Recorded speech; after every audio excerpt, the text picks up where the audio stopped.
Hello everyone, welcome to my channel. Students, आज का topic है fill in the blanks asked in the IBPS PO mains examinations. If you really want to be selected in this examination, if you really want to be posted as PO in 2026, watch this video till the end। तो आइए topic शुरू करने के पहले इस video को like कर लें, मेरे चैनल को सब्सक्राइब कर लें और साथ साथ बेल आइकन को भी प्रेस कर लें ताकि आपको लेटेस्ट नोटिफिकेशंस मिलते रहें।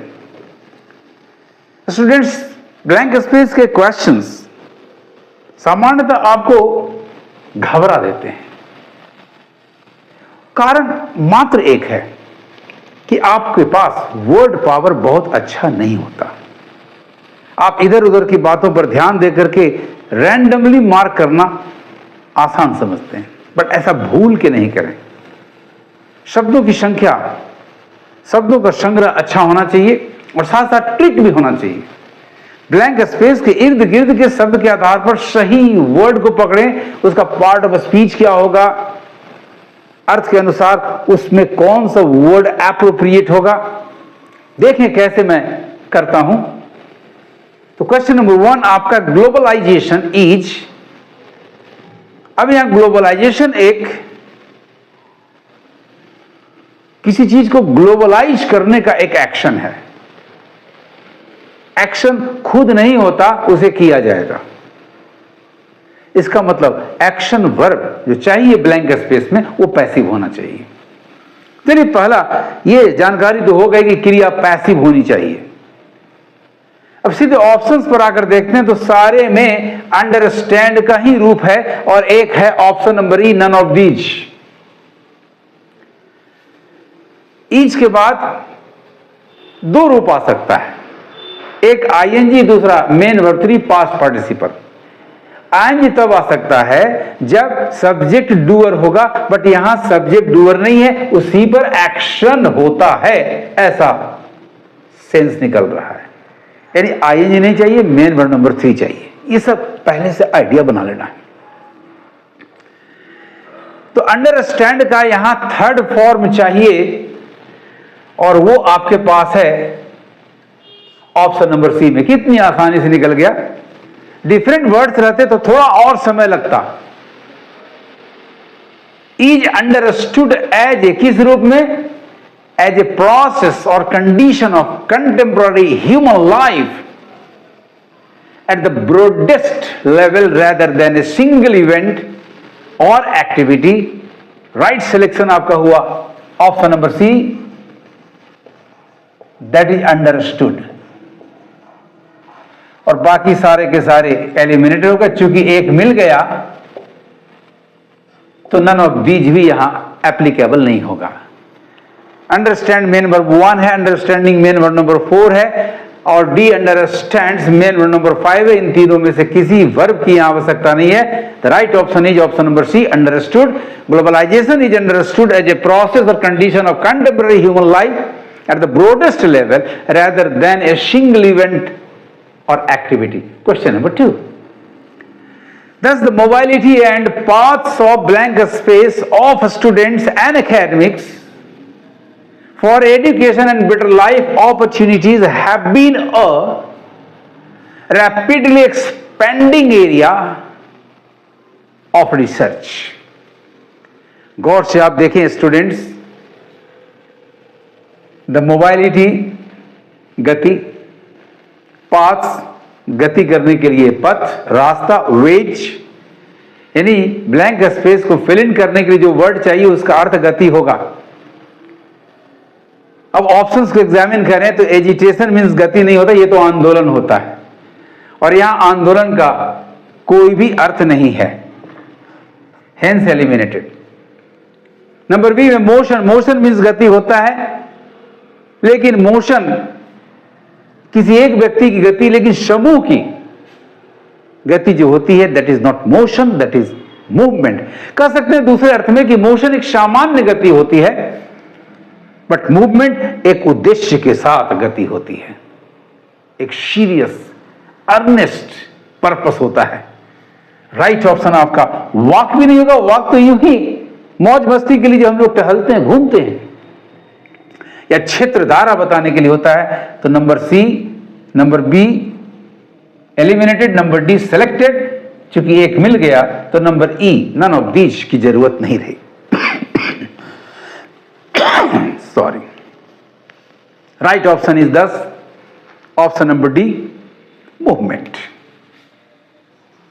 ब्लैंक स्पेस को फिल इन करने के लिए। कंप्लीटेड सेंटेंस हुआ आपका।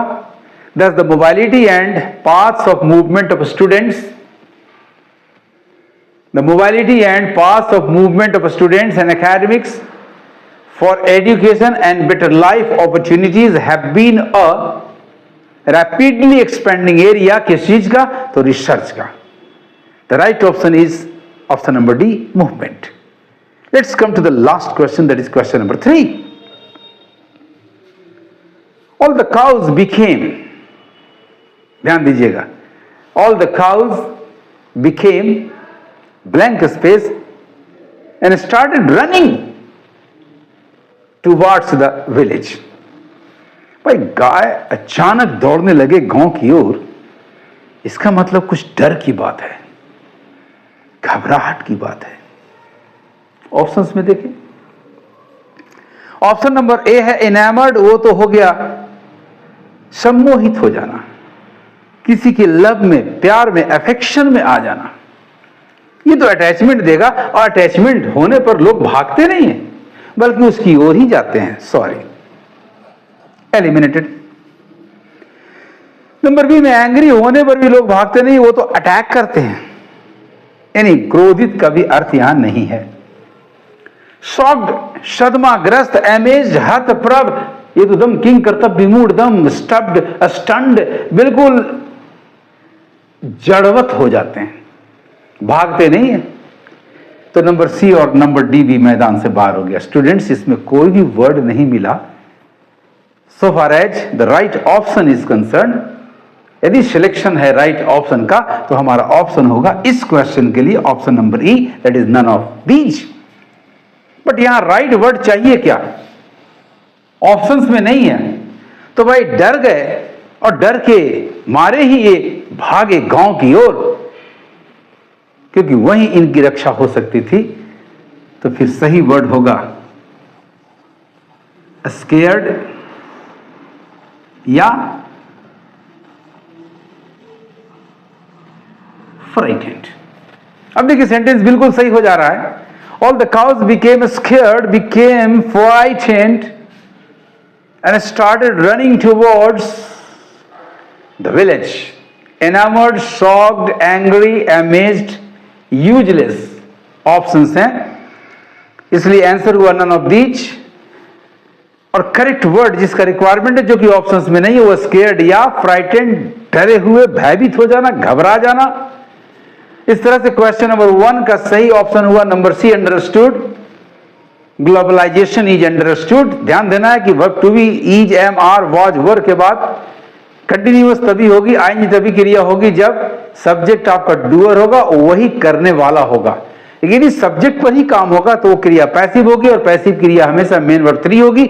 इसीलिए सही ऑप्शन आपका हुआ अंडरस्टूड,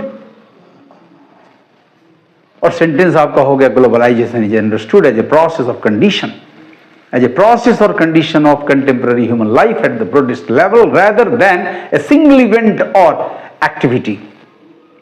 क्वेश्चन नंबर 2 का राइट ऑप्शन हुआ मूवमेंट। यहां मोशन और मूवमेंट में हमें कंपैरिजन करना था, बाकी तो सब बेकार शब्द हैं। मोशन नॉर्मल, ये एनिमल का भी हो सकता है। Movement with earnest serious purpose, hence the right option is movement. और तीसरे में चूंकि भागना दिखा रहा है एंड स्टार्टेड रनिंग, इन सारी बातों को ध्यान से आप वॉच करेंगे और अमल करेंगे। All the cows became shocked, amazed, enamoured, angry होगा नहीं, क्योंकि इन चीजों से प्रभाव भागना नहीं हो सकता, इन चीजों का परिणाम भागना नहीं हो सकता। तो राइट ऑप्शन आपका हो गया नन ऑफ दीज। और रिक्वायरमेंट यहां था किसका? आदर स्केयर्ड और फ्राइटेंड।